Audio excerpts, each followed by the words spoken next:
प्रिय विद्यार्थी मित्रांनो, मी दीपाली कुलकर्णी देशमुख माझ्या विंग्स ऑफ फिजिक्स या चॅनलमध्ये आपलं सगळ्यांचं मनपूर्वक स्वागत करते आणि तुमचे सगळ्यांचे आभार मानते। कारण आहे माझे 2000 सबस्क्रायबर पूर्ण झालेले आहे आणि चॅनलला सबस्क्राइब करणाऱ्या सगळ्यांना मी धन्यवाद देते।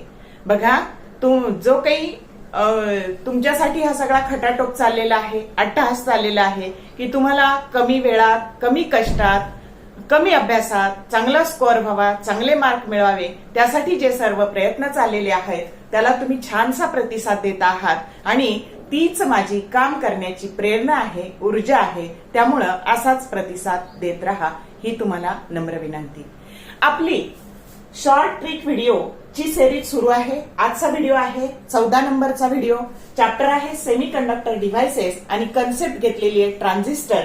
बघा, एवढासा छोटासा मी बोर्ड लिहिलेला आहे, पण हा एवढा तुमच्या कामाचा आहे। बघा, यातून खूप साऱ्या प्रश्नांची उत्तरं तुम्हाला मिळून जाणार आहे आणि त्यामुळं तुम्ही लक्ष देऊन ऐका आणि त्याचा उपयोग करून घ्या। आता सगळ्यात पहिल्यांदा ट्रान्झिस्टर म्हणजे ट्रान्झिस्टरला 3 टर्मिनल असतात, इमिटर, बेस आणि कलेक्टर, आणि 3 कॉन्फिगरेशन असतात, कॉमन बेस, कॉमन इमिटर आणि कॉमन कलेक्टर। आणि त्यातले मेजॉरिटी आपण कोणते वापरतो तर कॉमन बेस आणि कॉमन इमिटर हे 2 कॉन्फिगरेशन आपण वापरतो। मग ह्याच्यावर येणारा सगळ्यात महत्वाचा प्रश्न की कोणत्या इमिटरला डोपिंग कसं असतं, बेसला डोपिंग कसं असतं आणि कलेक्टरला डोपिंग कसं असतं, हा याच्यावर प्रश्न विचारला जातो। मग आता बघा, एकदा तर असं विचारलंय की कुठे हेवीली आणि कुठे लाईटली, कोणतं टर्मिनल हेवीली आणि कोणतं टर्मिनल लाईटली डोप्ड आहे, म्हणजे सायमल्टेनियस दोन्ही पण विचारलं गेलेलं आहे आणि म्हणून काळजीपूर्वक ऐका। बघा, इमिटर हा हेवीली डोप्ड असतो। कसा असतो? हेवीली डोप्ड असतो। त्यानंतर बेस हा लाईटली डोप्ड असतो आणि कलेक्टर हा मॉडरेटली डोप्ड असतो। आणि जेव्हा असं उत्तर आलं की हेवीली आणि लाईटली डोप्ड रिजन कोणते कोणते अनुक्रमे, तर उत्तर येतं इमिटर आणि बेस। आलं का लक्षात? पण बघा बरं, मी एरिया कोणाचा जास्त काढला तर जर डोपिंग नाही विचारलं तर एरिया विचारतील, तर एरिया सगळ्यात मोठा कोणाचा असतो? कलेक्टरचा असतो, कारण त्याला आलेले मेजॉरिटी चार्ज जे काही आहे तर हे मेजॉरिटी चार्ज इथं कलेक्ट करायचे असतात। आलं का लक्षात? आणि बेस याचं घर एकदम छोटं असतं। एरिया सगळ्यात छोटा कोणाचा असतो? बेसचा असतो। आणि मध्यम एरिया कोणाचा असतो? इमिटरचा। असं लक्षात ठेवायचं, कलेक्टरचं घर सगळ्यात मोठं, इमिटरचं त्याच्यापेक्षा छोटं आणि बेसचं तर सगळ्यातच छोटं, एकच खोली। आलं का लक्षात? तर या पद्धतीने म्हणजे एरिया लक्षात राहील। डोपिंग मात्र बघा, emitter is heavily doped, collector is moderately doped आणि बेस हा कसा आहे? Lightly doped. हा झाला प्रश्न। समजलं का? कसाही विचारला तरी, एरिया वाईज विचारला तरी उत्तर लिहिता येईल आपल्याला आणि डोपिंग वाईज विचारला तरी पण उत्तर लिहिता यायला पाहिजे। समजलं? आता दुसरं बघा, दुसरा प्रश्न काय विचारतात? Emitter base junction. Emitter base junction हे नेहमी कोणतंही कॉन्फिगरेशन असू द्या, emitter base junction is always forward bias and collector emitter junction is always reverse bias. याच्यावर सुद्धा प्रश्न विचारला गेलेला आहे। समजलं का? CBF असं लक्षात ठेवायचं, sorry EBF emitter base junction forward bias आणि CER म्हणजे collector emitter junction reverse bias. एवढं सोपं लक्षात ठेवलं तरी काही फारसं अवघड नाही।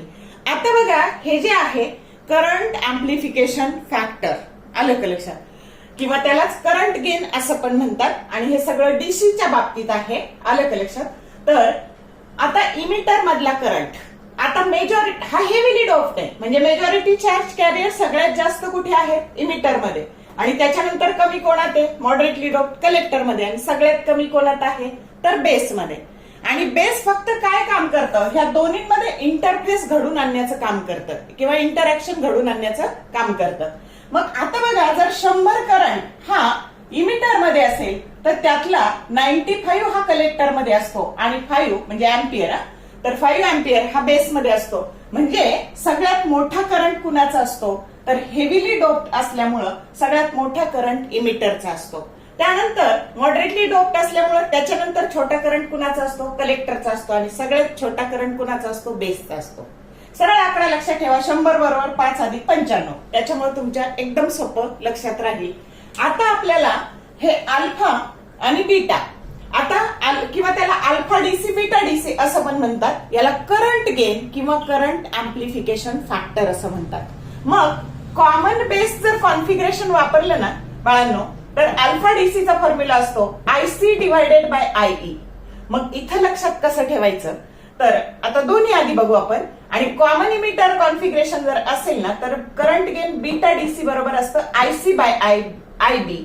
मग लक्षात कसं ठेवायचं, तर दोन्ही ठिकाणी अल्फा असू देत नाही तर बीटा असू देत, न्यूमरेटरला आयसी घ्यायचा, कलेक्टर करंट घ्यायचा. आणि हे कॉमन बेस आहे म्हणून बी सोडून द्यायचा. बघा यातला बी सोडून दिला, मग राहिला कोण, तर ई राहिला, म्हणून इथं आयई घ्यायचं. आणि इथे बघा कॉमन इमिटर आहे, मग आता जर आपण कॉमन इमिटर ई सोडून दिला, आयसी तर घेतलाय, मग आय बी राहिलाय हे. किंवा अजून एक ट्रिक सांगते की अल्फा हा नेहमी that is always less than 1 and it is always greater than 1, म्हणजे हा 100, 200 असा मोठा असतो बीटा. मग हा जर तुम्हाला छोटा यायचा असेल ना तर न्यूमरेटर नेहमी काय असला पाहिजे, तुमचा छोटा, आणि डिनॉमिनेटर काय असला पाहिजे, मोठा. मग आयसी छोटा आणि आयई मोठा. कसंही लक्षात ठेवा तुम्ही. या पद्धतीने हा झाला करंट गेन किंवा current amplification factor for common base configuration. and this is beta DC, that is current gain or current amplification factor for common emitter configuration. मग आयसी बघा बरं, आयसी 95 आहे, त्याला 5 ने भागायचंय, मग एक पेक्षा मोठंच येणार ना उत्तर. समजलं का? तर या पद्धतीने हे दोन फॉर्म्युले लक्षात ठेवायचे. आता आपल्याला अल्फा डीसी आणि बीटा डीसी याच्यातलं रिलेशन मिळवायचंय. मग रिलेशन मिळवायला काय करायचं बघा, ह्या इक्वेशन 1 ला divide each term of this equation by IC. IC ने आपण त्याला डिवाइड केलं, आयसी ने डिवाइड केल्यावर हे झालं आपलं IE divided by IC that is equal to IB divided by IC plus 1. आणि यालाच आपल्याला म्हणता येईल 1 by alpha that is equal to 1 by beta. आता कधी कधी इथं डीसी पण असू शकेल, तर चालू शकतं डीसी पण. तर 1 by alpha DC that is equal to 1 by alpha DC plus 1. Direct हा फॉर्म्युला कधी आलेला आहे, सीईटी 2019 ला विचारलेला आहे हा फॉर्म्युला. आता ह्याला जर इकडे घेतलं तर हे फक्त मायनस होणार, म्हणजे 1 by alpha DC minus 1 by beta DC that is equal to 1. हा फॉर्म्युला सीईटी 2021 याला विचारलेला आहे, म्हणजे हे फक्त इकडे ट्रान्सफर केलेले आहे. समजलं? आता अजून काय प्रश्न विचारला, तर हा याला जर रिअरेंज केला आणि सोडवलं. आता सोडवायची गरज नाही, थेरीला हे सगळं सोडवायचं होतं आणि पुस्तकात हे उत्तर पण चुकलेलं होतं. तर हे जर आपण नीट लक्षात ठेवलं, अल्फा डीसी आणि बीटा डीसीतलं रिलेशन, तर alpha DC that is equal to beta DC divided by 1 plus beta DC. आणि beta DC that is equal to alpha DC 1 minus alpha DC. आता कोण आधी आहे, अल्फा आधी आहे, आलं लक्षात. मग त्याच्या विरुद्ध इथं घ्यायचं आणि जे आधी आहे त्याला प्लस साइन घ्यायचं, आलं लक्षात. आणि इथे बघा बीटा डीसी त्याच्या विरुद्ध अल्फा घ्यायचं आणि 1 मधून ते काय करायचं, वजा करायचं, असं लक्षात ठेवायचं. हे फॉर्म्युले, हा फॉर्म्युला सीईटी 2020 ला खूपदा विचारले हे फॉर्म्युले. मी फक्त तुम्हाला कळावं की सीईटी ला कसे विचारले जातात म्हणून इथं हे टाकलेलं आहे. सीईटी 2020 ला डायरेक्ट हा फॉर्म्युला विचारलेला आहे. आता याच्यावरचे न्यूमरिकल्स कसे येतात आणि त्याच्यासाठी ट्रिक कशी वापरायची ते मी तुम्हाला सांगते. आता बघा हा फॉर्म्युला बघा, हा प्रश्न बघा.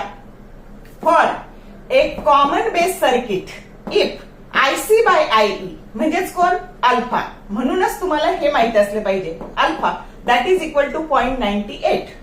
दी current gain for common emitter. आता फॉर कॉमन इमिटर साठी करंट गेन म्हणजे बीटा विचारले, समजतंय का?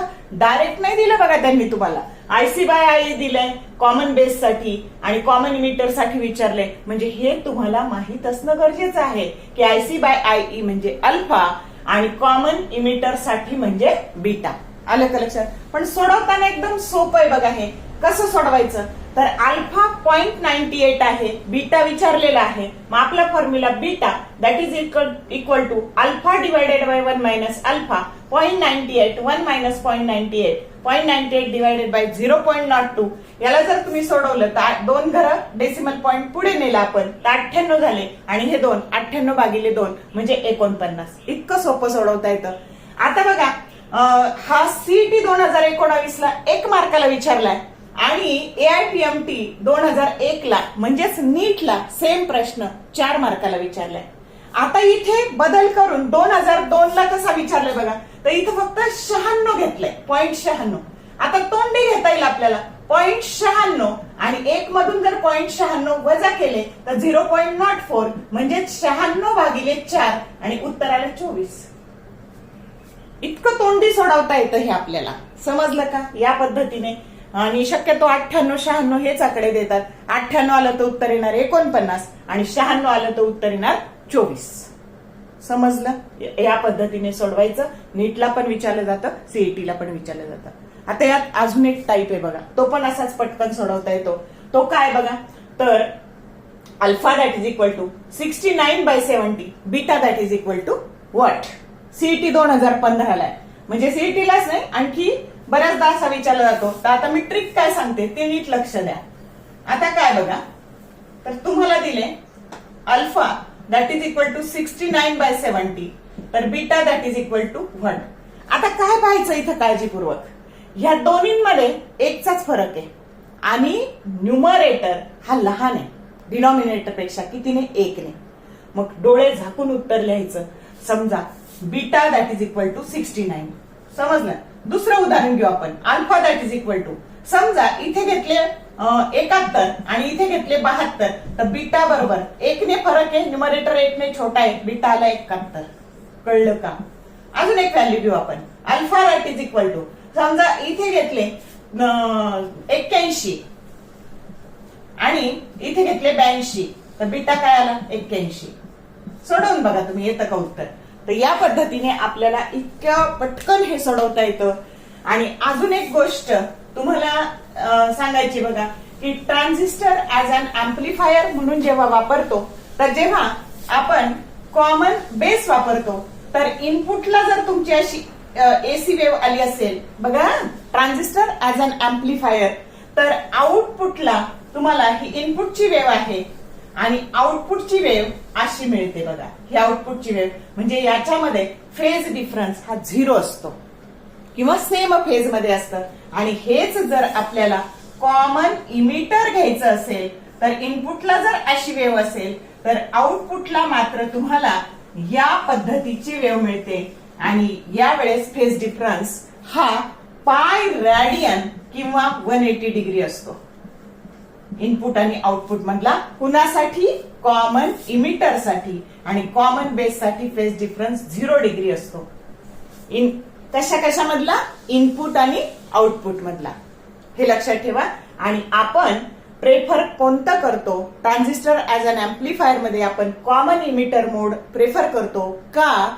तर त्याचा करंट गेन हा खूप लार्ज असतो. ह्याच्यावर सुद्धा पीवायक्यू विचारलेला आहे. Why we prefer common emitter configuration for transistor as an amplifier because its current gain is very large.